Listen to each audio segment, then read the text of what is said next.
que se conectaron puntualmente. Gracias a los que se han conectado puntualmente, el día de hoy estamos retomando la clase que vimos la sesión pasada. Para ello, la última diapositiva que vimos corresponde a esta. Estoy aperturando por si acaso el chat. Ahí a través del chat pueden hacer preguntas. Yo como lo hice la clase pasada, voy a poder escucharlos, o mejor dicho, voy a poder leerlos y de esa forma atender a sus consultas. En ese sentido, para retomar un poco, habíamos visto el sistema de evaluación de impacto ambiental, habíamos dicho que este era parte de lo que es el Sistema Nacional de Gestión Ambiental, ¿no? Señalábamos que este sistema de evaluación de impacto ambiental tenía una ley, tiene un reglamento, y esta ley y este reglamento son transversales para todos los sectores, e independientemente de ello, cada sector tenía su propio reglamento. Y esto era porque recuerden que había habido una norma en los años 90 en donde se señala que hay competencia ambiental sectorial, ¿no? Es así que en esta diapositiva, como vimos la última clase, podíamos ver que cada sector tenía su propio reglamento ambiental, ¿no? Y si uno se pone a revisar qué es lo que coincide en estos sectores, es que todos hablan de los instrumentos que aparecen en la norma del CIA. ¿Cuáles son estos? Los estudios de impacto ambiental, las declaraciones de impacto ambiental, etc. Entonces, industria tenía dos reglamentos. Uno para el área industrial propiamente dicho, es decir, actividades de cemento, papel, curtiembre, fabricación de ladrillos, eh, trabajo con químicos, etcétera, ¿no? Y por el otro lado, tenemos a lo que viene a ser el sector pesquero. Ese era un reglamento nuevo, porque nunca se había en nuestro país normado el sector pesquero. Esto recién sale en el 2019. Luego pasamos al sector Ministerio de Energía y Minas. Este sector de energía y minas tiene, acá vemos, tres subsectores. No obstante, ¿ok? Uno de ellos tiene dos reglamentos. ¿Cuál era ese reglamento? Pues, ¿cuál era ese subsector? Sector minero. Sector minero entonces tiene dos reglamentos. Tiene un reglamento para las actividades de exploración minera, ¿ok? Y un segundo reglamento, que es el que aquí se ve, que es la 040, que es para actividades de explotación, beneficio, transporte y almacenamiento de minerales. Adicionalmente, el sector de energía y minas tiene otros dos reglamentos, el sector para lo que es hidrocarburos, ¿ok? Y para lo que vendría a ser electricidad. Electricidad también corresponde a un reglamento nuevo, relativamente nuevo, que reemplazó un reglamento que venía de los años 90, ¿no? De igual forma, tenemos que existe un reglamento para lo que es vivienda, ¿ok? Bastante orientado hacia lo que es saneamiento. Tenemos para transporte, ¿ok? El 2017, pero tiene una actualización del 2019. ¿Qué sector no tiene? Es comunicaciones, ¿ok? Comunicaciones, salud y turismo son los tres sectores que, como estamos viendo, no tienen reglamento, y también les había indicado que debido a ello se utiliza la norma del CIA y ese reglamento. Por ejemplo, sector salud, a cargo de DIGESA, para lo que van a ser los hospitales, por ejemplo, para lo que van a ser los cementerios, turismo, para lo que van a ser los ecolodge, que puedan estar en áreas naturales protegidas, ¿ok? Comunicaciones, a veces tiene algunas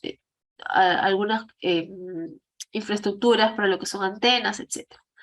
Entonces, vemos que estos son los reglamentos sectoriales, ¿ok?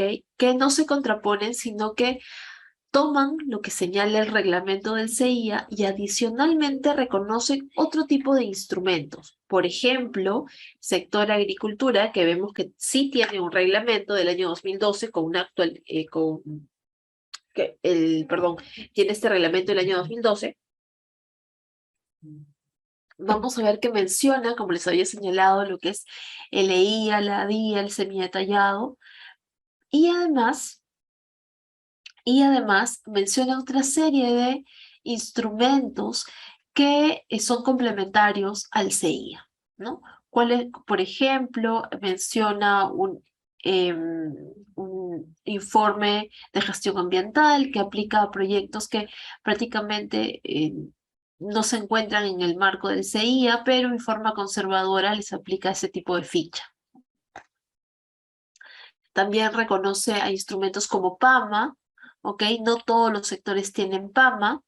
Recordemos que los PAMAs no son instrumentos preventivos, los PAMAs son instrumentos correctivos y por tanto se dan para aquellos proyectos que ya se vienen ejecutando y lo que buscan es alinearlos y que cumplan la normativa, ¿no? Los sectores más grandes como hidrocarburos, como electricidad, como minería, esos sectores tuvieron PAMAs, hoy en día no lo tienen, a diferencia de industria, a diferencia de pesquería, de agricultura, que sí los reconocen, aún son permitidos, puesto que lo que, como les decía, se busca es orientar y lograr que esos sectores vayan regularizando.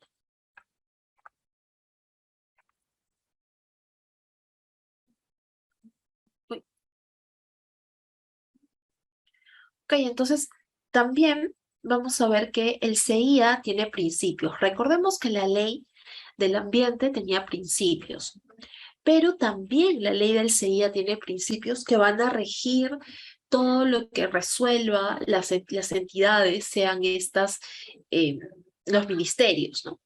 O que tienen competencias en el marco del CIA, incluyendo, por ejemplo, a los gobiernos regionales. Algunos gobiernos, o mejor dicho, los gobiernos regionales tienen ciertas competencias.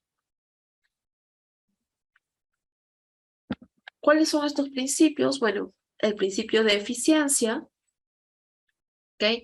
Es resolver dentro del plazo, principio indivisibilidad, que en realidad este es el principio el más importante de todos los principios porque busca orientar que la evaluación se realice en forma integrada o global. Es decir, que un proyecto no se vea por partecitas, sino que se vea como un todo.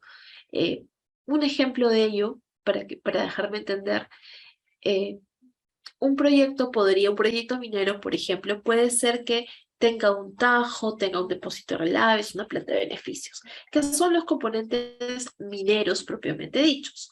Pero, de acuerdo a la indivisibilidad, uno debe hacerse o debe uno plantearse la pregunta, ok, pero va a requerir un campamento. El campamento o la gente va a vivir en las poblaciones más cercanas. Si es un campamento, van a requerir agua, van a generar efluentes, van a generar residuos, entonces van a aparecer una serie de componentes que podrían no ser mineros netamente, pero se requieren para sostener la actividad.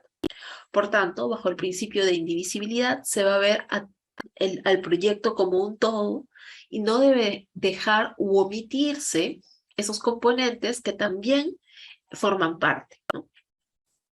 Luego tenemos el principio de participación, que va de la mano con lo que nos señala la norma o la Ley General del Ambiente, ¿no? Lo que se busca es que haya una participación de las poblaciones aledañas a los proyectos para que poder recabar sus comentarios, sus preocupaciones, y estos puedan ser abordados en el instrumento de gestión ambiental y ser considerados incluso durante la evaluación. Luego está el principio de eficacia, ¿no? El principio de eficacia que es resolver tener un resultado correcto de calidad, ¿no? Utilizando o gestionando adecuadamente los recursos. Luego el principio de complementariedad que va de la mano con la participación de opinantes, que son estas otras entidades, que no solo que van a complementar la evaluación que realiza el sector respectivo, ¿no? Si la evaluación la hace SENACE como ente, autoridad competente, de repente SENACE va a tener que preguntarle, por ejemplo, al CERNAM. La semana pasada habíamos visto que el CERNAM tenía competencias para lo que son áreas naturales protegidas a nivel nacional, áreas de conservación regional y zonas de amortiguamiento. Entonces, si los proyectos estuvieran relacionados a ellos, tendría que participarse CERNAM y esto implicaría, o esto se da por un principio de complementariedad. Y finalmente, pero no menos importante, es la responsabilidad compartida. Esto quiere decir que hay una responsabilidad en la información que se detalla por parte de la empresa, ¿ok? Porque la empresa tiene que presentar una información real, verdadera, no ficticia. Responsable también la consultora, ¿ok? La consultora que presenta y hace suya esa información. También es responsable la entidad que evalúa y que resuelve en base a esa data, ¿no? Entonces hay una responsabilidad compartida de todos los actores.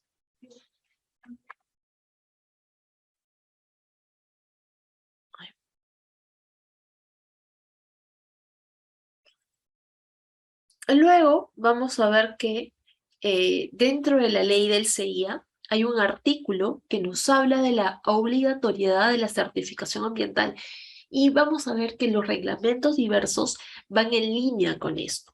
¿Qué es lo que significa la obligatoriedad de la certificación ambiental? Significa que no se puede iniciar la ejecución del proyecto. Estamos hablando que no se puede comenzar un movimiento de tierras, hacer alguna actividad que implique que el proyecto ya está iniciando, ¿ok? No se puede iniciar ello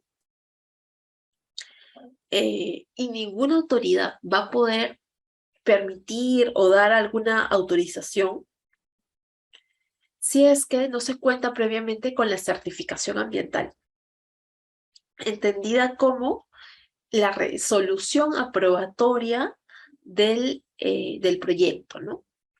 Antes, hace un tiempo atrás, hace bastantes años, uno decía, bueno, ya yo estoy cumpliendo, puedo comenzar porque ya lo puse a trámite. Hoy en día no es que esté en trámite, significa que ya ha pasado por todas las evaluaciones y ya se ha resuelto dicha evaluación. Pero esta obligatoriedad va a ser aplicable a aquellos proyectos que se encuentren listados en el anexo 2 del CIA.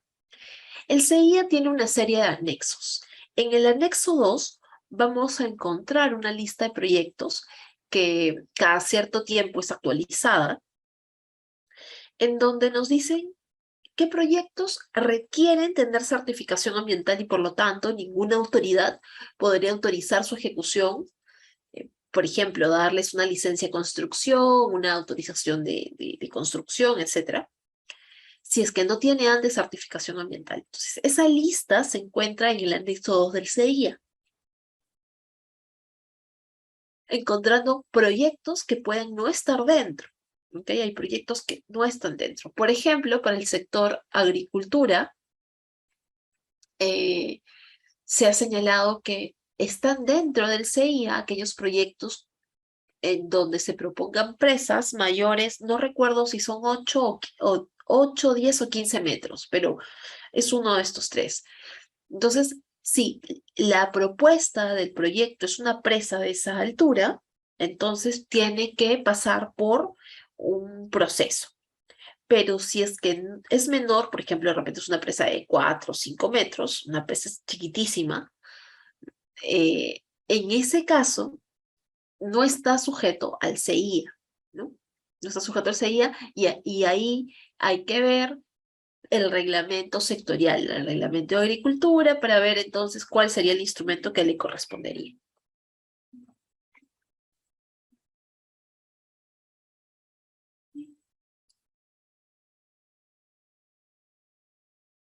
Ay, perdón.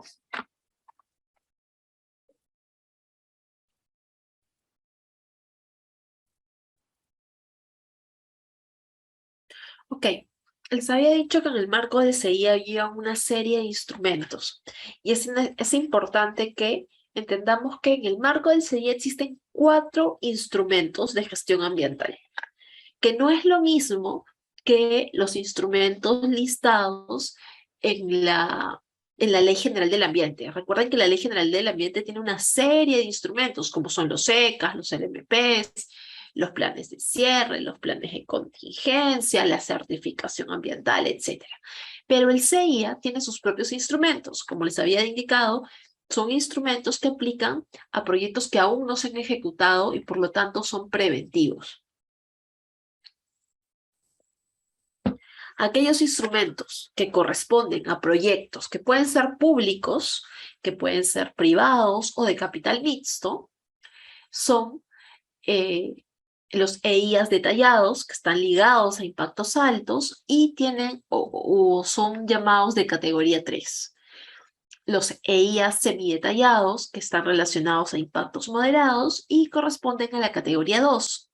Y finalmente, las declaraciones de impacto ambiental que corresponden a impactos leves y a la categoría número 1. Esos 3 instrumentos son instrumentos para proyectos, ¿ok? Para proyectos. Mientras que existe un cuarto instrumento, pero ese cuarto instrumento ya no corresponde a proyectos, sino a políticas, planes y programas. Y se llama Evaluación Ambiental Estratégica, EAE. Por ejemplo, si me parece que había un proyecto, una política para lo que es el tema del mejoramiento de la calidad de agua en diversos sectores o a nivel nacional, eso era me parece que era un programa.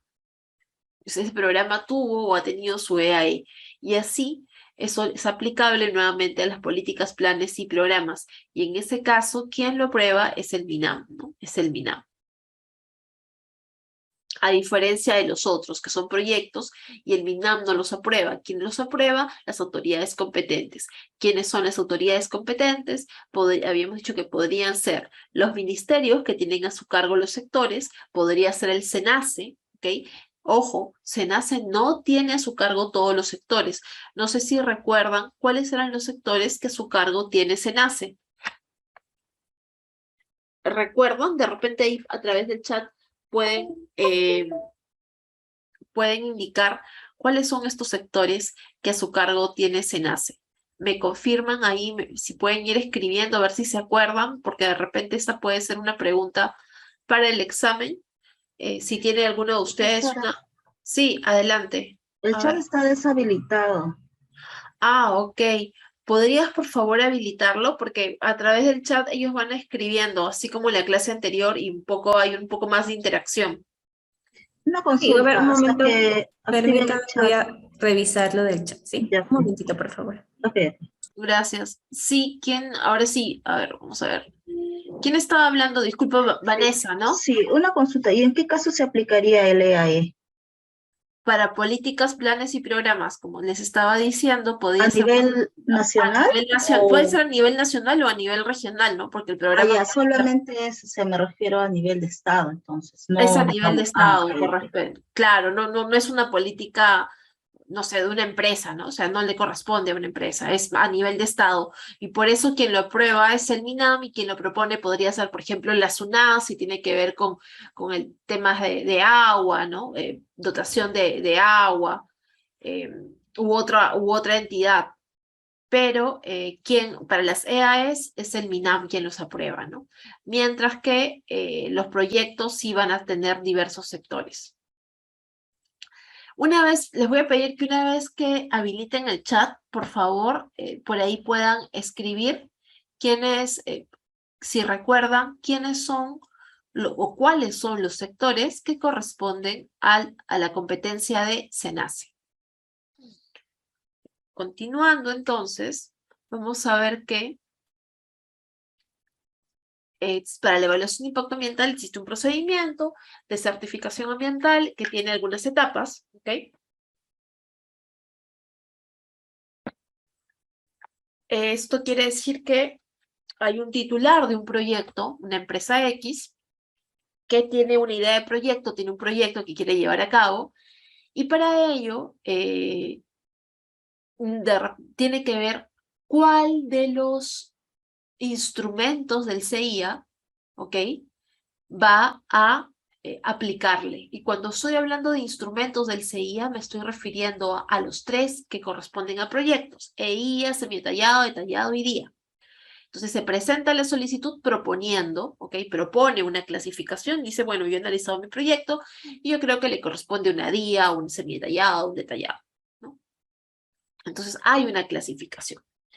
Ojo, hay 2 tipos de clasificación. Una clasificación que se llama anticipada, es cuando el sector, como ya conoce las actividades, el sector entonces lo que hace es hacer una clasificación anticipada. Por ejemplo, para lo que son grifos a nivel nacional, ya no es que alguien tenga que presentar una clasificación para saber, a ver, qué instrumento le corresponde. Eso ya ha sido otorgado a través de la clasificación anticipada y se sabe que para los grifos se tienen que presentar declaraciones de impacto ambiental.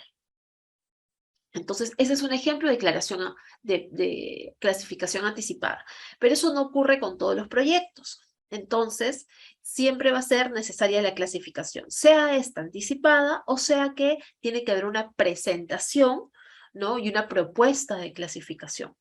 Y así como veíamos, si mi proyecto está dentro del anexo 2, va a tener que pasar estas etapas. ¿Ok? Si mi proyecto está dentro del anexo 2, tiene que pasar por esas etapas. ¿Por qué?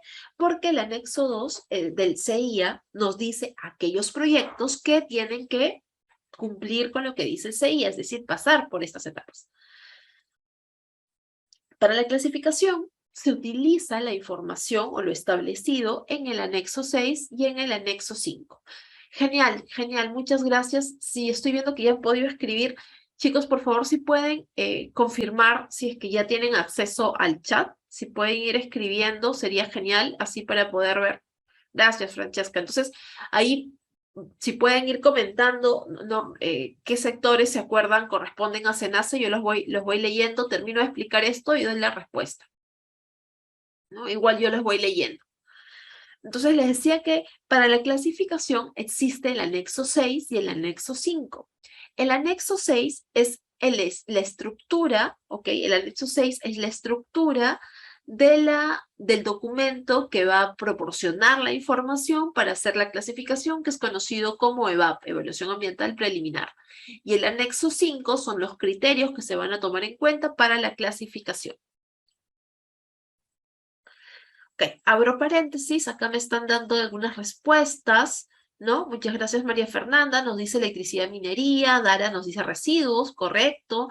Guadalupe nos dice, además, electricidad, hidrocarburos, transporte y agricultura, Cristian, minería, ¿no? Ronald está de acuerdo, Jocelyn también menciona los mismos sectores. Ok, igual Stephanie, Francesca, residuos sólidos, salud. Ok, acá de parte de salud solamente residuos sólidos, ojo, porque salud es bien amplio, ok. Cuando decimos salud, puede entenderse que además de residuos sólidos eran los hospitales, pero lo que es salud, solamente el tema de residuos sólidos ha pasado para SENACE, ¿no? Agricultura correctamente. Ok, vivienda, construcción y saneamiento, más enfocados en saneamiento, como dice Sadit, ok. Vivienda y construcción sí ha pasado, pero orientado más a lo que es saneamiento. Correcto, chicos, esos son los sectores entonces que tiene a su cargo hoy en día el SENACE. Y recuerden que el SENACE lo que evaluaba eran los EIAs detallados, ¿ok? Ve lo que son clasificaciones y EIAs detallados. Entonces, una vez que se hace la clasificación, ¿ok? Se hace la clasificación, pasa la etapa de elaboración. Una vez que pasa la etapa de elaboración del instrumento que se ha definido, clasificar, pasa una etapa de evaluación. Hay una etapa de evaluación en donde ahí van a haber opinantes, va a demorar un tiempo.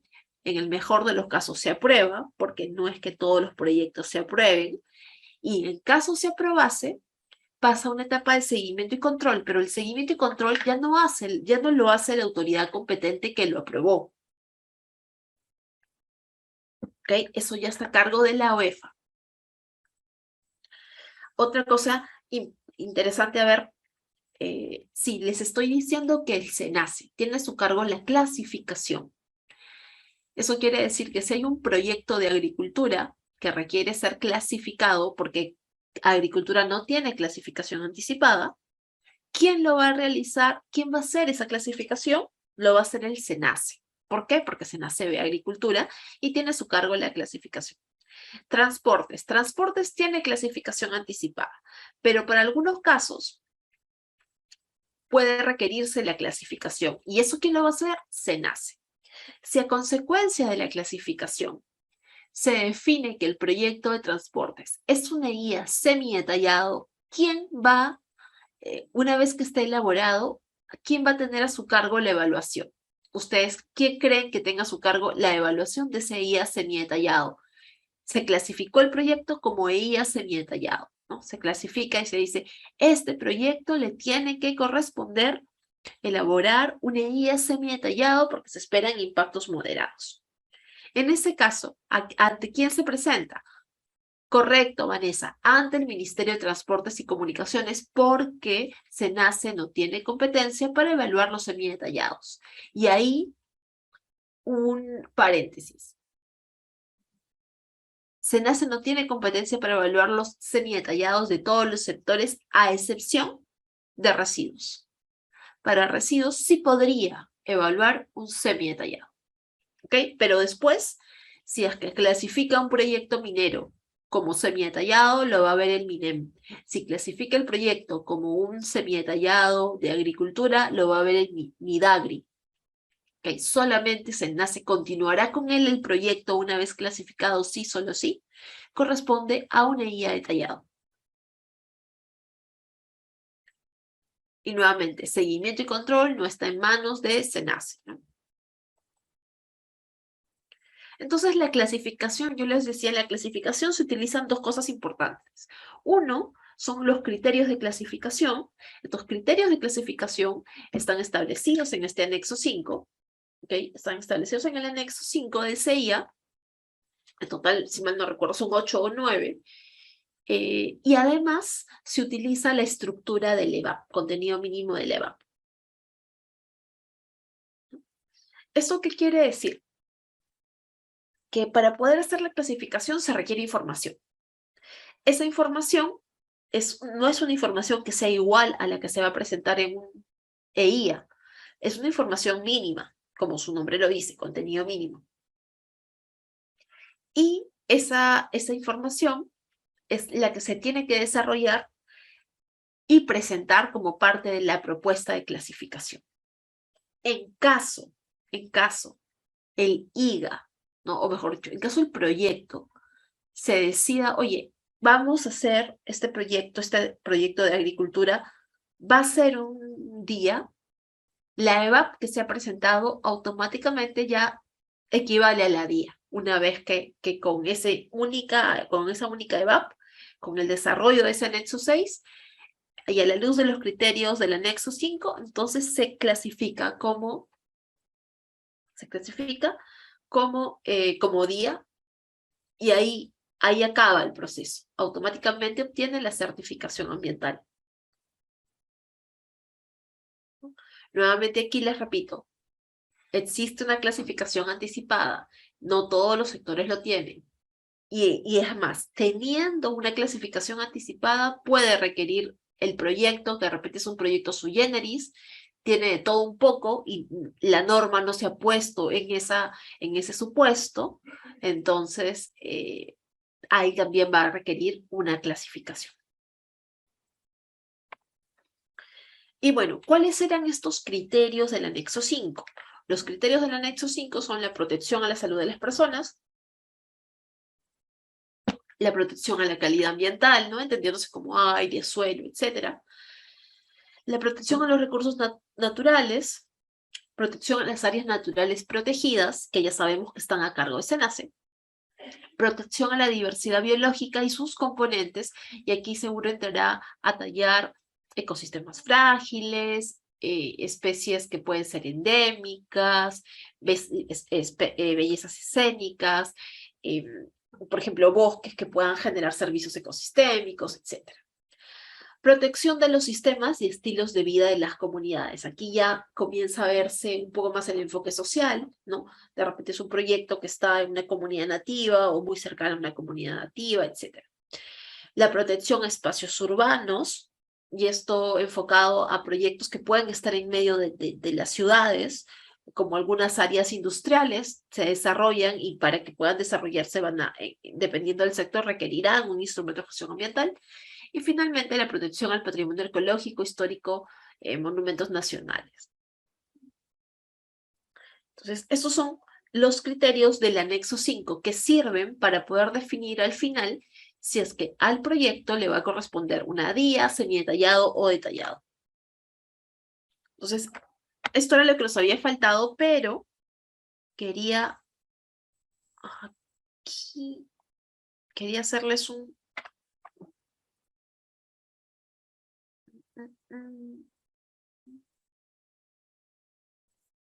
Quería ir haciéndoles como un grafiquito, ¿ok? De cómo se puede entender mejor este proceso.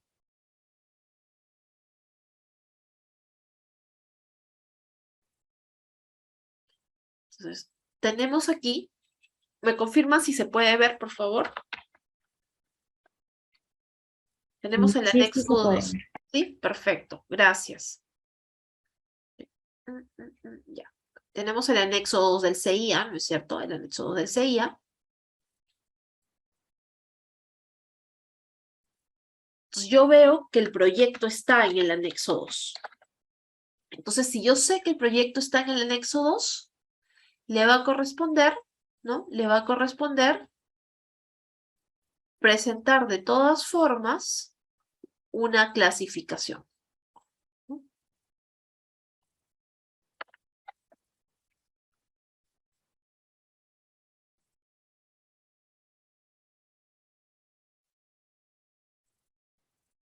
Y aquí, ¿qué es lo que va a tener que trabajar? Para la clasificación, lo que va a presentar es, ¿no? El anexo 6, que habíamos dicho que el anexo 6, que era la EVAP. ¿Ok? Ojo, ¿por qué es tan importante la EVAP? Porque sin esta información no se puede clasificar. ¿Ok? Y el anexo 5 va a utilizar el anexo 5 porque lo que tiene son los criterios. ¿Ok? Entonces, aquí se tiene la clasificación.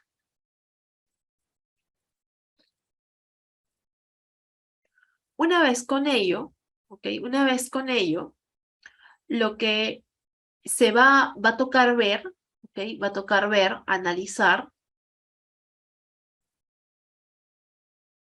Esto se va a presentar ¿a quién? Esta clasificación se le va a presentar a la entidad. ¿Quién podía ser la entidad en estos casos? ¿No? A la entidad. Se le presenta la entidad y como se le presenta la entidad podrá llamar a opinantes. No es obligatorio, podría hacerse. ¿Ok? Va a pedirle a los opinantes. Si es que la entidad está de acuerdo, ¿ok? Con la clasificación, de repente en este caso, el titular ha dicho, ok, mi clasificación me va a corresponder o propone, cuando hablamos de clasificación, estamos hablando de 3 instrumentos, ¿no es cierto? Habíamos dicho que eran EIA, semidetallado, EIA detallado y DIA. Imaginemos que propone un día, ¿ok? Pongámonos en el caso de que la empresa propone un día.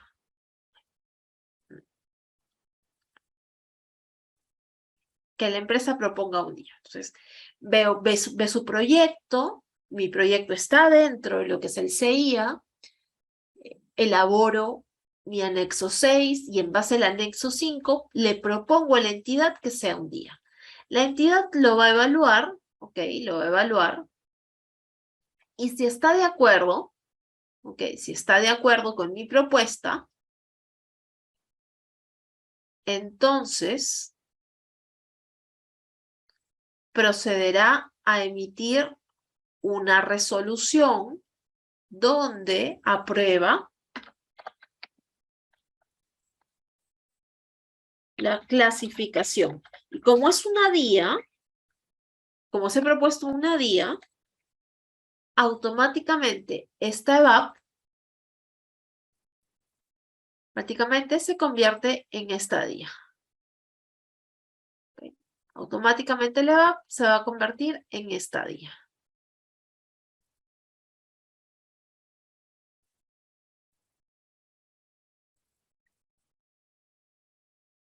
Y aquí lo que vamos al final tener es una suerte de una clasificación y al mismo tiempo la obtención de la certificación ambiental.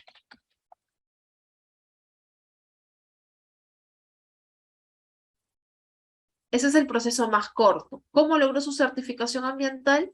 Bueno, pues la logró porque correspondía a una DIA y con toda esta información se le clasificó y se le otorgó la certificación ambiental. ¿Ok? Esa es una situación que puede darse.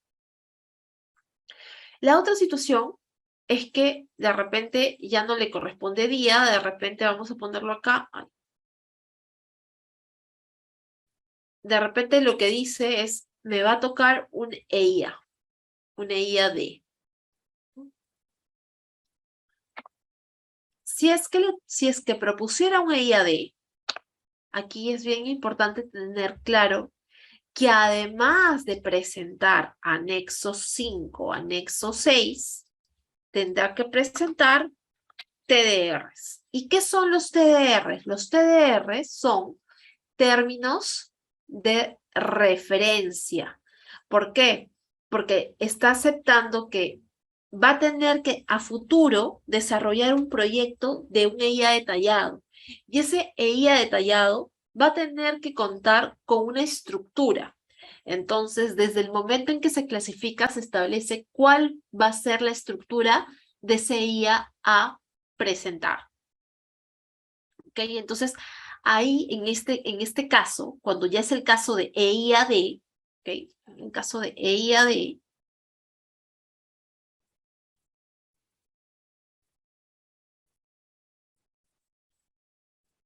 además del anexo 5, anexo 6, los términos de referencia.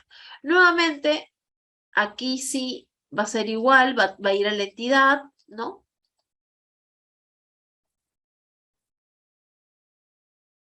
Y una vez que va a la entidad aprobará la clasificación.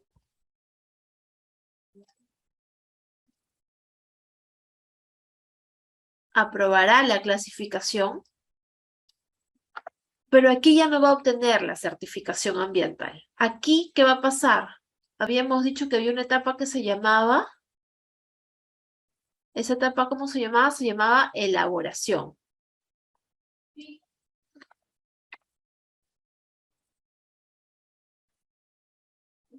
Aquí es donde va a tener que elaborar, y ojo, va a tener que elaborar considerando lo que dicen estos TDRs, no lo que se le ocurra al titular o a la empresa consultora.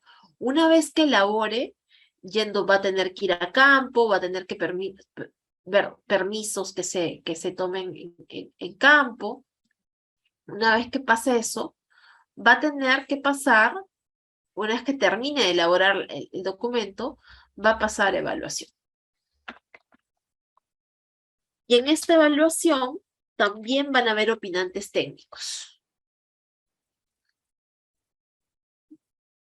En esta evaluación van a haber opinantes técnicos. Si es un EIA detallado, ahora habrá que ver si le corresponde a SENACE, ¿no es cierto? O si el sector todavía no ha pasado. Por ejemplo, si es un EIA detallado de un proyecto pesquero, eso ya no lo va a ver SENACE. Eso SENACE ni siquiera lo clasificará. Eso sí lo verá pesquería netamente, ¿no?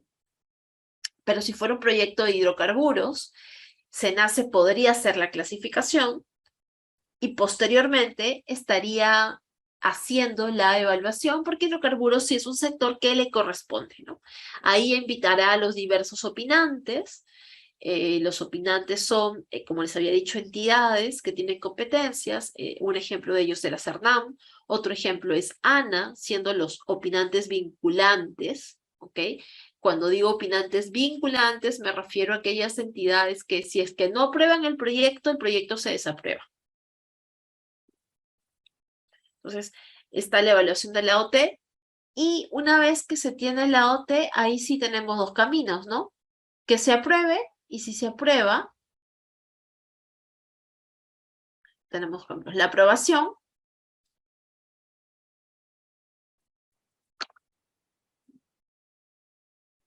Y la aprobación que nos lleva luego a una fiscalización. ¿Por qué? Porque cuando se aprueba una serie de compromisos, y estos compromisos tendrán que ser fiscalizados. Seguimiento y control. Así es como lo llama la norma. Seguimiento y control solamente en caso sea aprobado. Por el contrario, si el proyecto fuera desaprobado, ¿no? Si el proyecto fuera desaprobado, entonces ese proyecto nunca llegará a la etapa de seguimiento y control. Ahora bien, si me desaprueban un proyecto, ¿eso quiere decir que nunca más se podrá presentar el proyecto? No. El titular puede volver a presentar el proyecto, modificando algunas cosas, presentando alguna información adicional, y tendrá que pasar nuevamente toda la etapa, ¿no? Los procesos. Entonces, esas son las etapas que les he estado compartiendo. Vemos la clasificación, elaboración, la evaluación, la aprobación en el mejor de los casos, seguimiento y control, ¿no? Nuevamente, si fuera día, la certificación ambiental se obtiene en un proceso más corto, pero cuando es un EIA detallado, la certificación ambiental recién se obtiene en esta etapa, ¿no? No se obtiene antes, no se puede obtener antes. ¿Okay? Solamente se obtiene la certificación ambiental cuando se propone como día y se da la RD que aprueba, ¿no? Acá se da una aprobación también y también se da una RD. Cuando digo una RD me refiero a una resolución directoral. ¿Hasta ahí alguna consulta, jóvenes? Con eso estaríamos cerrando lo que faltó de la clase anterior. Me confirman, por favor, si estaría todo claro. Si tuvieran alguna consulta respecto al esquema que les he explicado, pueden escribir o pueden tomar la palabra si así lo desean.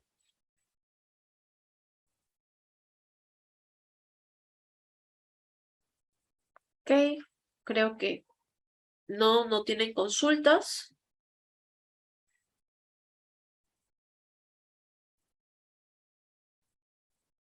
Ok. Entonces entiendo que esto está claro para ustedes. Les pregunto porque esto no fue parte del examen que se preparó, pero sí vendría, no necesariamente el esquema como tal, pero sí preguntas con respecto a este esquema para el examen de esta semana. Por eso me interesa que les quede claro y que me confirmen si es que está bien. María Gracia nos pregunta, ¿para el semidetallado sería el mismo procedimiento? Sí, María Gracia. Si fuera un semidetallado, tendrías que pasar la clasificación, elaborar como consultora, como titular, tu anexo 6, utilizar el anexo 5, no propondrías detallado, vas a proponer un semidetallado, le tendrás que agregar términos de referencia. ¿Por qué le vas a tener que agregar términos de referencia?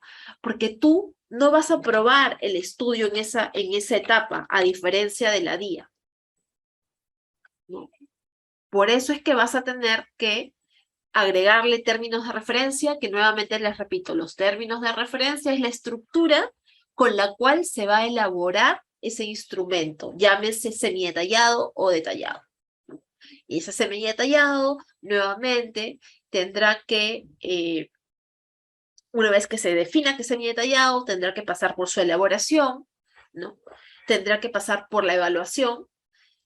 ahí, en el caso que les había dicho de pesquería, como no pasa a SENACE, lo tendrá que ver pesquería. Si hubiera sido sector agricultura, que sí está a cargo de SENACE, lo clasificaría SENACE, pero no vería la evaluación de ese semidetallado, lo vería Midagri, ¿no? Y también podría ser aprobado o desaprobado. Gracias, María, gracias. Entonces, Profesora, sí. disculpe, con respecto al, bueno, usted estaba comentando del examen anterior, vino bastante sobre la OEFA. Yo no mandé preguntas de la UEFA. Claro, porque cuando he entrado al examen, salían bastantes preguntas de la OEFA. No, porque no hemos visto UEFA para nada.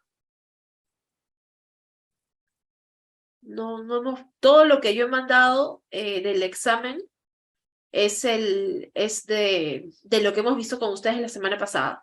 En todo caso, voy a consultar por interno a la hora del break y, y vemos, no hay Puede problema, ser, podría pero ser que no, se hayan o habrá equivocado, hecho, o de repente porque ha hecho clic en algún examen que no le no, correspondía al no, módulo, no lo no, sé. ¿sabe por qué? Porque ellos mandan el mismo examen al grupo que tenemos en WhatsApp, ¿no? Donde mandan el link para las clases, todo, y nos mandaba a un examen. Les soy sincera, de todas las preguntas, 6 habrán sido de la OEFA, bien específicas, bien detalladas, si son multas, si son con sanción, infracción leve, o sea, cosas que no hemos hecho. Y Bueno, bueno, algunas 4 preguntas sí con respecto al plan, ¿no? Los objetivos prioritarios, bueno, eso sí hemos hecho. Por sí, eso, no, usted consúltelo entonces, por favor. no, O si no sería, yo les he sí, mandado el examen exclusivamente preparado para las clases que habíamos dado. En todo caso, voy a se han pedir equivocado probablemente, que sí, revisen el examen que les han dado, porque yo no coloqué ninguna pregunta de la EFA porque no es sí, algo que ya hemos visto. claro, sí es. Y en todo caso, de ser necesario, seguro se les estará reprogramando, ¿no? Sí, por favor, muchas gracias. Ok, gracias también. Ok. Sí, en todo caso pediré que revisen el examen, porque no, en el examen que les he enviado no llegué a preguntar nada sobre este esquema, ¿no? Porque precisamente no habíamos llegado a esta etapa. Igual voy a pedir que lo revisen y como también tenemos ahorita quien nos acompaña de HQSE, seguro estará tomando nota para poder ver y para que puedan revisar que en efecto haya sido el examen que yo había elaborado exclusivamente para el grupo de ustedes, ¿no? Ok, entonces retomo, cerrando el paréntesis, gracias por la consulta. No sé si entonces sí les queda claro, entiendo, luego de la pregunta, acá, perdón, hay una pregunta de Marcos, nos dice, sobre el TDR, ¿cuál es su estructura? Ok, los términos de referencia vamos a tener, si estamos hablando de los sectores que no tienen reglamento, como por ejemplo, nuevamente, salud, turismo y comunicaciones, vas a utilizar la estructura establecida en los anexos 3 y 4, ¿ok? 3 y 4 del CIA, ¿ok? Para esos sectores utilizas como base esos términos de referencia. Pero para otros sectores, ¿ok? Para otros sectores van a haber términos de referencia ya establecidos, ya aprobados. Y solamente en algunos casos, como por ejemplo el caso minero, te van a pedir que hagas sobre la base de ese TDR común, que ya es para todo tipo de proyecto, presentes alguna especificidad, ¿no? Entonces, por ejemplo, para minería, los TDRs para los proyectos mineros están dados en la resolución ministerial 116 del año 2015. Para lo que es industria, no recuerdo la resolución, pero hay TDRs para algunas actividades, como por ejemplo para las actividades de cemento, para lo que son ladrillos, para lo que son fundiciones, estos ya tienen TDR, ¿no? Para lo que es hidrocarburos, perdón, por ejemplo, para lo que es electricidad, ya existen términos de referencia para lo que son líneas de transmisión, para lo que son centrales hidroeléctricas, para lo que son centrales termoeléctricas, ¿no? Entonces, uno tiene que ver cuál es su sector y si el sector ha sacado términos de referencia. Si no lo tuviera, puedes utilizar como base lo que te estoy mencionando. Pero algunos sectores, por el tipo de proyecto, te pueden decir que elabores un TDR específico y no utilices el común. Y ese específico lo que hace es tomar como base el común y adicionar algunas cosas que el proyecto lo amerite. Entonces, ese sería el caso, pero no es que exista una estructura, una fórmula única para los TDRs de todos los proyectos. No existe una fórmula única. Lo único que te podría decir es que todos los TDRs te van a decir que tienes que desarrollar un capítulo de descripción de proyecto, un capítulo de impactos, un capítulo de línea base, un capítulo de estrategia de manejo. Eso es lo único que tienen en común, que es la estructura base de un estudio de impacto ambiental, sea semidetallado o detallado. Pero el nivel de detalle, el tipo de información, se va a ir viendo en cada uno de estos TDRs, ¿no? ¿Me confirmas, Marcos, si te queda más claro? No sé si alguien más del grupo tiene alguna otra consulta, sino ya para cerrar este alcance de lo que nos había quedado pendiente. ¿Sí? Ok. Ok, creo que sí, no me dicen nada, pero a ver, Marcos, ¿me confirmas, por favor? Entonces, con esto cerramos. Ok, genial, Marcos, no hay problema. Cerramos lo que nos faltaba la semana pasada y empezamos a ver lo que vendría a ser esta semana. Voy a dejar de compartir para poder cambiar la diapositiva.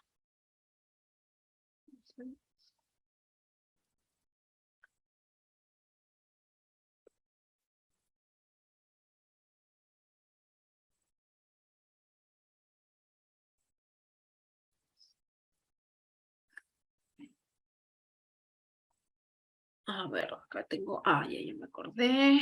Tengo para lo que es esta sesión. Ok, para esta sesión tengo algunas preguntas, así como las hice la vez pasada.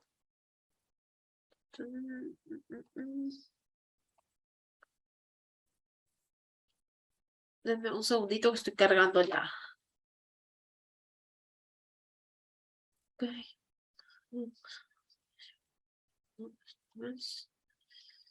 Ok, me parece que sí es este.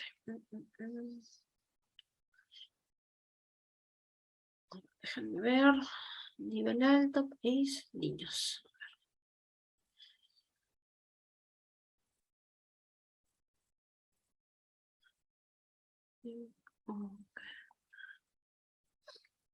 Ok, le pregunta, vamos a empezar a ver el día de hoy.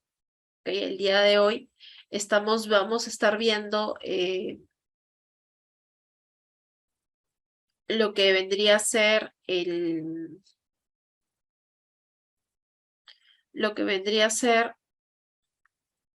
monitoreo.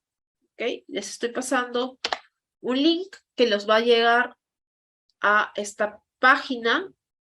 Ok, a ver, ¿dónde está?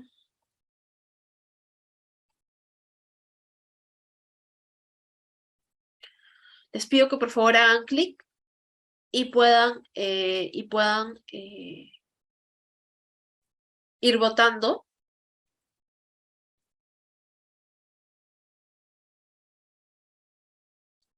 Ok, voy a presentar aquí. Ok, dice, en un mismo lugar los niños, ok, imaginen que en un mismo ambiente hay niños y adultos. En un mismo lugar los niños respiran más aire contaminado que los adultos. Imaginemos que es un mismo lugar y estamos hablando de una ciudad que tiene algo de contaminación. ¿Eso es verdadero o falso? Ok, ya está falso el 55%, verdadero el 40 y pico por ciento, ya prácticamente está, bueno, ya el 40%, ¿no? Bajó al 35%, entonces, ok, se estancó aquí.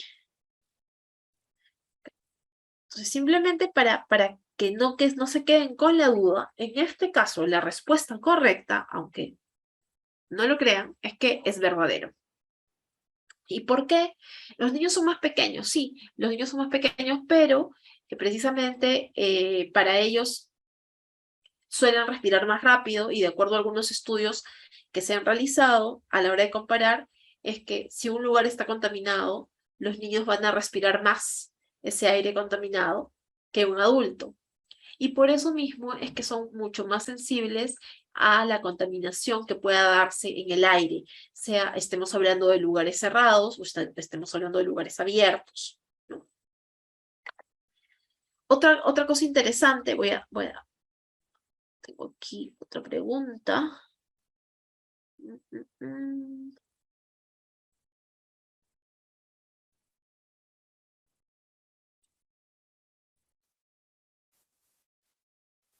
Ok, aquí les voy a pasar otra pregunta para que también voten. Y aquí la pregunta es, ¿niveles altos de contaminación están asociados a una baja en los niveles de felicidad de las personas? ¿Eso es falso, verdadero o es un mito? ¿O es un mito que nos han dicho? ¿No? Es un mito que se dice, pero no hay nada que lo respalde, ¿no? Ok, vamos viendo que hay el 78% o casi el 80% piensa que es verdadero, hay un 20% que dice que no, eso es un mito. Y en este caso, como esto ya se ha quedado en 20 y 80, en este caso la respuesta correcta es que es verdadero, ¿no? Y esto es porque se hicieron unos estudios en la Universidad de Japón, en coordinación con no recuerdo si era una universidad en Reino Unido o en Estados Unidos. Se hicieron estudios y se determinó que el nivel de contaminación sí estaba ligado al nivel de felicidad. Por un tema de percepción, pero también por un tema, al final tenía que ver con un tema de la salud. De hecho, concluyeron que en aquellos lugares que tenían una alta contaminación, la tasa de mortalidad era mayor y por lo tanto incluso el número de suicidios era mayor. Entonces, debido a algunos de estos indicadores, concluye este estudio que en efecto sí, la contaminación de alguna forma impacta en el nivel de felicidad de las personas, sea porque perciben un ambiente diferente, o sea más limpio o más contaminado, eso de alguna forma en su psiquis cala, además de perjudicar su salud, y eso también contribuye, ¿no?, a ello. También señalan que hay un tema de estrés, y que este estrés puede ayudar o catapultar el que tomen decisiones, pues, como el tema del suicidio, ¿no? Entonces, interesante este estudio, no voy a buscar el paper a ver si se los paso. Ok, entonces voy a dejar de compartir.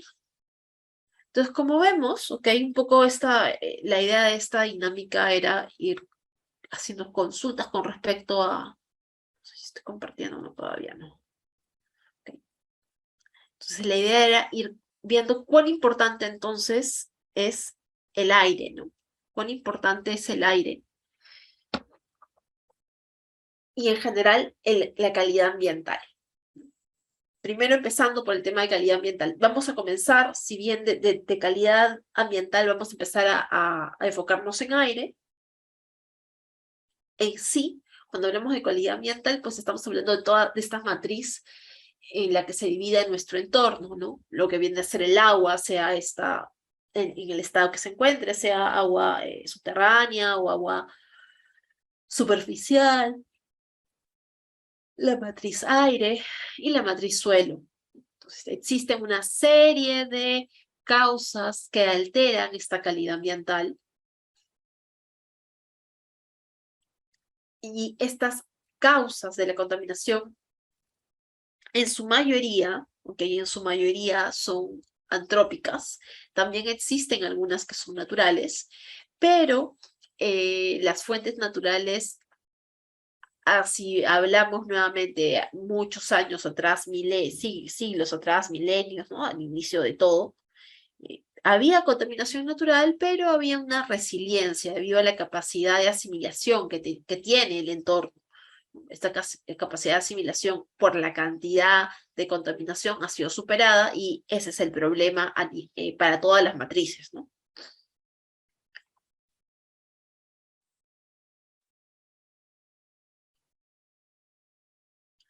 Entonces vamos a ver que las fuentes de contaminación, es decir, aquellas fuentes, estamos viendo que la contaminación va a atacar la calidad ambiental, pero ¿cuáles son estas fuentes? Les decía que habían naturales y antrópicas o producidas por el hombre, que podrían ser, en primer lugar, domésticas o urbanas, ¿no? Las que, por ejemplo, el tráfico urbano, normal, las domésticas, que también podrían estar ligadas al tipo de cocina que utilizo, ¿no? Si de repente utilizo una cocina solamente a leña, etcétera. Y las relacionadas a las actividades productivas, que son precisamente las que aportan mayores contaminantes. Actividades productivas como industrias de agricultura, ganadería, industrias agroalimentarias que generan un cambio en el tipo de cobertura, y otro tipo de industrias como podrían ser minería, hidrocarburos, etc. Entonces, para el tema de calidad ambiental, recordemos que existe un estándar en nuestro país normado, lo que es el estándar de calidad ambiental. Y ese estándar de calidad ambiental, ojo, yo no estoy hablando de aire, agua, no, yo estoy hablando del estándar de calidad ambiental como concepto general y transversal, que es un instrumento del Sistema Nacional de Gestión Ambiental, ¿no? Y además está mencionado como instrumento en la Ley General del Ambiente, ¿ok? Entonces, este estándar de calidad ambiental va a estar orientado a las matrices que existen, ¿no? Entonces, tenemos que el Sistema Nacional de Gestión Ambiental tiene, pues, en su cabeza, recuerdan que teníamos una política que tenía 9 objetivos, ¿ok? Además, habíamos visto que para los reglamentos, por ejemplo, el reglamento de la ley de recursos hídricos podía tener procedimientos, igual que las normas del CERNAM, ¿no? Entonces hay procedimientos y mecanismos, hay instrumentos, ¿ok? Esos instrumentos, dentro de estos instrumentos de la ley del Sistema Nacional de Gestión Ambiental, tenemos al ECA. Y de hecho, tiene que ver con el objetivo prioritario de reducir la contaminación de aire, agua y suelo, que era el objetivo 3 de la política ambiental.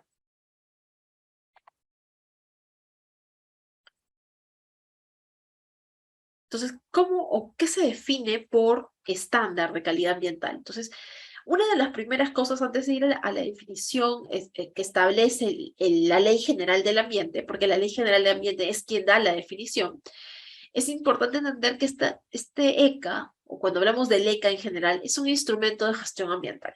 Es un instrumento preventivo, ¿ok? Que lo que busca es medir la calidad del ambiente. Y va a medir la calidad del ambiente en las diversas matrices, entendiéndose que una es la matriz suelo, otra es matriz aire, otra es matriz agua, etc., ¿no? Y establece los niveles de concentración de elementos o sustancias que van a que siempre y cuando no sean superados, ¿ok? No van a representar riesgos para la salud y el ambiente. Entonces, eso es lo que nos está señalando con respecto a este estándar de calidad ambiental en general. Entonces, por ejemplo, ya entrando un poquito para el tema de aire, ¿no? Yo tengo un parámetro de aire viene a ser el SO2, el dióxido de azufre, ¿no? En microgramos por metros cúbicos, ¿no? Peso entre volumen de aire. Yo veo que a lo largo de los años, esta concentración ha ido aumentando, ¿ok? Ha ido aumentando. Yo puedo decir que había un aumento, ¿ok? Un aumento de la concentración del SO2 en ese lugar a lo largo de los años. No obstante, veo que no supera el ECA esa concentración. Entonces, yo puedo decir que a pesar de que ha habido un aumento, este aumento no implica un riesgo a la salud de las personas, ¿no? Pero también debería concluir que debo hacer algo para frenar y evitar este crecimiento, ¿no? Y lograr que esto se aplane o se reduzca. El problema sería que esta curva supere este nivel que es conocido como ECA, que establece este límite de riesgo, porque entonces yo podría decir que sí, pues la contaminación en algún momento no generó un riesgo, pero hoy en día, de acuerdo al año en donde lo tenga mapeado, ya está representando un riesgo y es una tendencia que no se ve a reducir, ¿no? Ojo, aquí no se hablan de de picos, ¿no? Estamos hablando ya de las tendencias. Luego podemos entender que los estándares de calidad ambiental nos permiten tener una meta de calidad ambiental y poder ir haciendo mediciones periódicas, ¿no? Para poder saber cómo nos encontramos y cómo en el tiempo, precisamente, se va incrementando la presencia de ciertos parámetros o ciertas sustancias, ¿no? Y cuando uno ve que hay este incremento, precisamente toma alguna medida a nivel de Estado, a nivel país, se toma alguna medida. En algún momento hubo la preocupación por la presencia de plomo en el ambiente, en ciertos entornos. A raíz de ello es que se tomó una decisión y era ligada al tema de las gasolinas, ¿no? Entonces, los resultados de calidad ayudaron a respaldar las decisiones que puedan tomarse a nivel nacional, ¿no? Luego, otra cosa importante es ver que esta calidad ambiental lo que no va a medir son la concentración de estos parámetros o estos contaminantes en las emisiones que se dan, por ejemplo, de una chimenea o en los vertimientos que se dan de que se puedan dar, por ejemplo, a través de alguna tubería o un cuerpo de agua, ¿ok? Y más que todo lo que están buscando es tener un nivel aceptable de calidad que garantice que se esté protegiendo la salud de las personas.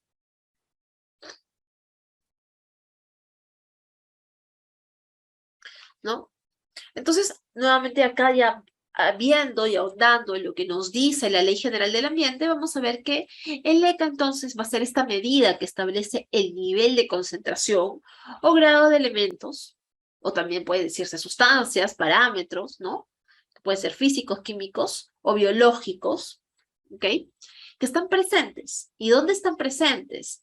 Están presentes en el cuerpo receptor. ¿Y quiénes son el cuerpo receptor? El aire, ¿ok? El agua, entendiéndose como una fuente natural, podría ser un río, podría ser el mar, ¿no? Entonces, es la medida que establece el nivel de concentración de estos parámetros que se encuentran en los cuerpos receptores, como aire, agua y suelo, y que no representan un nivel de riesgo a la salud de las personas. Entonces vamos a ver en este gráfico que tenemos aquí una ciudad, tiene varios aportes de los carros, de algunas chimeneas, de algunas empresas, ¿no? Entonces, estos aportes se mezclan todos, ¿por qué? Por el tema de la dirección de viento, velocidad de viento, etc. Se mezclan y en algún punto de la ciudad se toma se quiere saber cómo el aporte de todo esto está generando las condiciones que caracterizan a la calidad del aire de esta ciudad o de este entorno. Y ahí es donde podemos hablar de la ignición, ¿no? Entonces, cuando hablamos de la ignición es porque no es que estemos hablando de un aporte o una fuente puntual, sino de toda esta mezcla que ha ocurrido en el aire y lo que se busca es monitorearlo para poder saber, ok, esta ciudad cómo se encuentra, ¿no? Luego de haber recibido todos estos aportes, tener estas velocidades de viento y todo lo demás, cómo se encuentra. Luego vamos a ver que hay la Ley General del Ambiente también nos dice que ninguna autoridad, ¿ok?, puede hacer uso de estos ECAs para sancionar, a menos que se demuestre que existe causalidad. Eso es bien interesante. ¿Por qué? Porque habíamos visto que en el ejemplo tenemos el aporte 1, aporte 2 y aporte 3. Nosotros podemos saber quién es el dueño del aporte. En el aporte 1, el dueño del aporte es el dueño del carro, ¿no? En el aporte 2 es el dueño o la empresa de chimenea negra y en el aporte 3 la chimenea blanco y rojo, ¿no? Pero eso le corresponde a alguien, a una persona jurídica o a una persona natural. Entonces, ahí sabemos quién es el dueño. Pero cuando hablamos de la ignición, como ya todo se ha mezclado, no tenemos claridad con respecto a quién es el responsable directo, porque es una suma de responsabilidades. Entonces, por eso es que nos dicen que el ECA no se puede utilizar para poder sancionar a una persona natural o jurídica. Solamente se podrá hacer eso si se demuestra que existe causalidad, ¿no? De repente, en la zona donde se monitorea, hay un generador de cierto parámetro y es el único que vota su proceso ello, y nadie más. Entonces, y se está excediendo el estándar, entonces ahí podrían decir, bueno, sí, hay una responsabilidad, existe una causalidad, ¿no? Pero si no, cosa que no es tan sencilla, pues no se puede sancionar por incumplimiento del ECA a una persona natural o jurídica, ¿no? No hay un responsable directo. Y luego vamos a ver que entonces aparece otro término, porque para poder entender el ECA también hay que abordar lo que es el LMP. El ECA es un instrumento de gestión ambiental, el LMP también es otro instrumento que también está en la Ley General del Ambiente, ¿ok? Pero la diferencia entre ambos, si uno lee la descripción, nos dice la medida de concentración de elementos o parámetros, hasta ahí está igual al ECA, pero aquí ya no nos habla de cuerpo receptor. Acá nos habla que caracteriza un efluente o una emisión, ¿ok? Ya está hablando de algo puntual, del aporte puntual, dice efluente o emisión, que al ser excedida, ¿ok? Que al ser excedida puede causar daños a la salud. En el mismo ejemplo, en el gráfico que les había dado, mientras el ECA lo íbamos a medir, ¿no? En algún lugar de la ciudad donde se hayan mezclado todos los aportes, aquí cuando hablamos del MP, tenemos que hablar ahí sí del dueño, quién está virtiendo, y por lo tanto el monitoreo se hará en forma específica en cada una de estas fuentes, ¿no? En cada una de estas chimeneas. La medición se realiza en la misma fuente. Entonces, ya haciendo una comparación, se puede decir que en el ECA yo no sé quién es el responsable de la superación o de la excedencia, mientras que en el LMP sí, porque yo sé de a quién le corresponde esa chimenea, yo sé quién es el dueño de la tubería, ¿no? En el ECA no se usa, entonces, por lo tanto, como no se puede saber, no se usa para sancionar a menos que se demuestre causalidad. En el caso del LMP, la superación del LMP sí está sujeta a sanción, porque es algo que debe cumplirse, entonces ahí sí hay una sanción.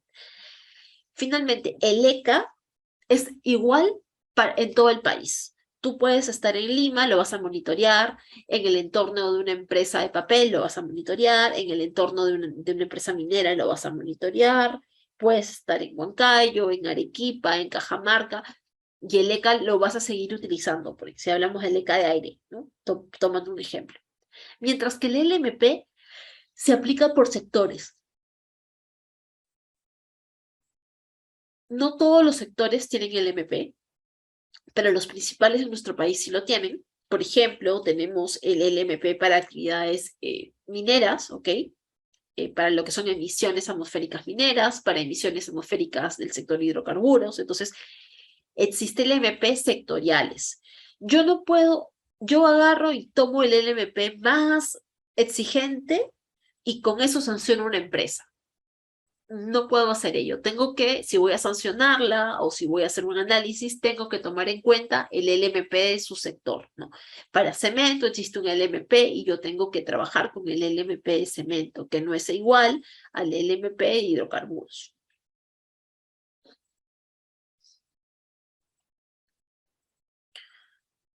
Ok, entonces vamos a hacer aquí un break. Nos toca hacer ahorita un break. Es hasta las 10:15, bueno, ya son 10:20, entonces vamos a hacer el break hasta las 10:30, ¿ok? Perdón, por favor, me confirma la señorita de HQSE si el break nos toca 10:20 o a qué hora, no sé si me estoy confundiendo, por favor. Sí, el break es en el intermedio de 10:30. Ya, perfecto, entonces todavía tenemos tiempo, genial. Gracias.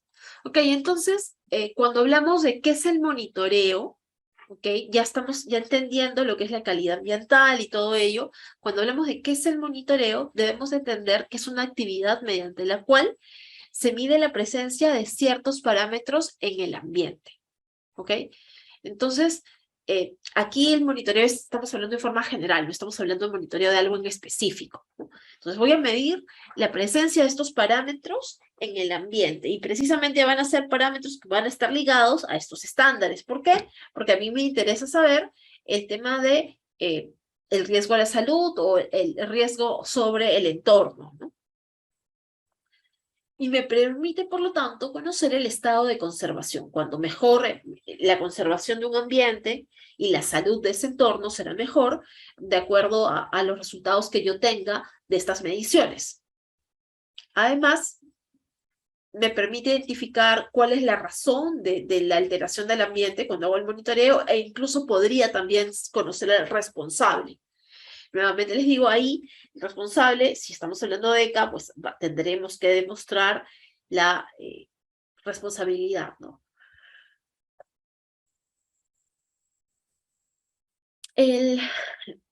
Tenemos además que, a ver, me parece que es, ay, perdón. De acuerdo a la Ley General del Ambiente, en el artículo 133 nos habla de que la vigilancia y el monitoreo, que está de la mano precisamente con lo que mencionamos, el monitoreo, tiene como fin generar información que permita orientar la adopción de medidas que aseguren el cumplimiento de los objetivos de la política y normativa ambiental. Entonces, si vemos que hay presencia de ciertos parámetros en el ambiente, eso ameritará que tal vez se reformule alguna normativa, se saque alguna norma que incentive o que regule la presencia de esos contaminantes. Si sabemos que hay, por ejemplo, habíamos dicho la semana pasada, que Minamata regulaba mercurio, ¿no? Minamata regulaba mercurio y una de las razones por las cuales hoy en día tenemos el tema del mercurio en nuestra norma de estándar de calidad ambiental es porque precisamente responde a los compromisos de Minamata. Entonces, si a raíz de los monitoreos de mercurio puedo identificar que estoy superando en cierta matriz, en agua, en algún sector, de repente tendré que declarar una emergencia ambiental, tendré que proponer usos alternativos para no incentivar el uso del mercurio y reducir así su liberación al ambiente. Entonces, es interesante e importante contar con la información del monitoreo. Sea esto una información que la maneje el Estado, porque de repente, ok, el Estado analiza esto a través de los datos que pueda proporcionarle la OEFA o DIGESA, ok, el Estado analizará y tomará una decisión, pero también puede ser que la misma empresa realiza monitoreos, se da cuenta que cada vez hay mayor presencia de cierto parámetro que está ligada a su actividad. Eso quiere decir que de alguna forma está liberando ese contaminante y estaría llamado a tomar acción. Pero, ¿cómo se va a dar cuenta de esto? Sí, solo sí hace el monitoreo. Y ahí, un poco de repente para que puedan poder enlazarlo con lo que acabamos de ver de lo que es el estudio de impacto ambiental. Dentro de la ley del CIA nos habla de que existe una actualización del estudio de impacto ambiental. Y un poco lo que busca esta actualización es que el titular haga este análisis de sus resultados de monitoreo para que defina si está cumpliendo, si las medidas que tiene son las correctas y suficientes, o si requiere tomar o implementar alguna medida más, ¿no? Entonces, ¿cómo va a ser eso? Oye, ¿me funciona o no me funciona lo que estoy implementando a través de analizando esos resultados de monitoreo? Luego tenemos que la ley del CINEFA, por favor cuiden sus micros, me parece que alguien tiene el micro prendido. A ver, vamos a ver. Ok, creo que no, ya se apagó. De acuerdo a la ley del CINEFA, el monitoreo, en cambio, ya nos habla no solamente de medir parámetros, nos habla de la obtención espacial y temporal de información específica. Y acá es interesante, ¿por qué? Porque esta información es espacial en el sentido que va a tener un punto, ¿no? Cuando hablamos de monitoreo tenemos que hablar de dónde se ha realizado, ¿no? Entonces, porque lo situamos al final, ayudamos a tener las coordenadas. Entonces, es información espacial por las coordenadas a las que corresponden los datos de monitoreo. E información temporal, porque probablemente yo voy a monitorear de repente invierno y verano, voy a monitorear cada mes, voy a monitorear cada 3 meses, interdiario, diario. Entonces, todos esos resultados que voy a tener, esos datos espaciales de cómo los puntos de monitoreo cada vez están más lejos de la fuente y cómo de repente va reduciendo, ¿no? Y la información temporal, cómo varía en el tiempo de las variables y un poco es esa obtención de esa información para poder hacerle el seguimiento y la fiscalización, ¿no? Entonces, como vemos, estas son algunas de las definiciones que las normativas o que tenemos establecidas en nuestra norma. Recordar que además el monitoreo va a ser parte también de la estrategia de manejo ambiental. Recuerden que uno de sus compañeros, Marcos, nos había preguntado, ¿y los términos de referencia qué estructura tienen? Yo le había dicho, mira, no hay una estructura para todos por igual, pero lo que sí te puedo decir es que todos los sectores van a tener una estrategia de manejo ambiental. Y como parte de esa estrategia, todos van a tener también monitoreo. Van a tener un programa de monitoreo, porque lo que va a buscar es obtener esta información espacial, en coordenadas, temporal, de acuerdo a una cierta frecuencia a lo largo del año, para poder saber si cumplen o no cumplen los objetivos de la política ambiental o están dentro de los impactos que se había previsto en ese proyecto, en ese estudio ambiental, entendiendo que las actualizaciones, por ejemplo, se realizan cada 5 años, ¿no? Entonces vamos a ver que cuando hablamos de los rubros del monitoreo, tenemos un monitoreo ambiental que va a ser ejecutada por ejemplo, por el ministerio, ¿ok? Ahí podrá ser la UEFA, que es el que va a hacer, tiene a su cargo bastantes monitoreos. Puede ser DIGESA, que tiene puntos de monitoreo dispersos en toda la ciudad. Puede ser ANA, que tiene competencias para el monitoreo también. Además del Estado, las mismas empresas realizarán el monitoreo. Serán las empresas como titulares mineros directamente o contratando consultoras o laboratorios. Todas ellas realizarán los monitoreos ambientales. Y finalmente, también la sociedad civil, porque de repente contrastan la información que le han dado con lo que ellos puedan tomar en campo. Entonces, estos rubros del monitoreo van a estar ligados a los actores.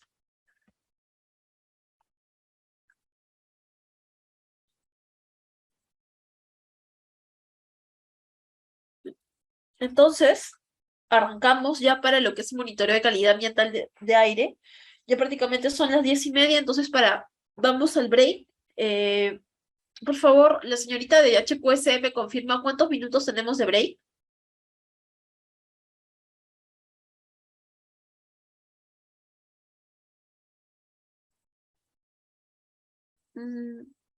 Por favor, la señorita de QHD me confirma cuántos minutos tenemos de break. No recuerdo si tenemos 10 o 15 minutos. Me parece que son 15. Ok, son 10:30. En todo caso, hasta las 10:45 se los estoy colocando acá. Por favor, 10:45 puntual para poder arrancar.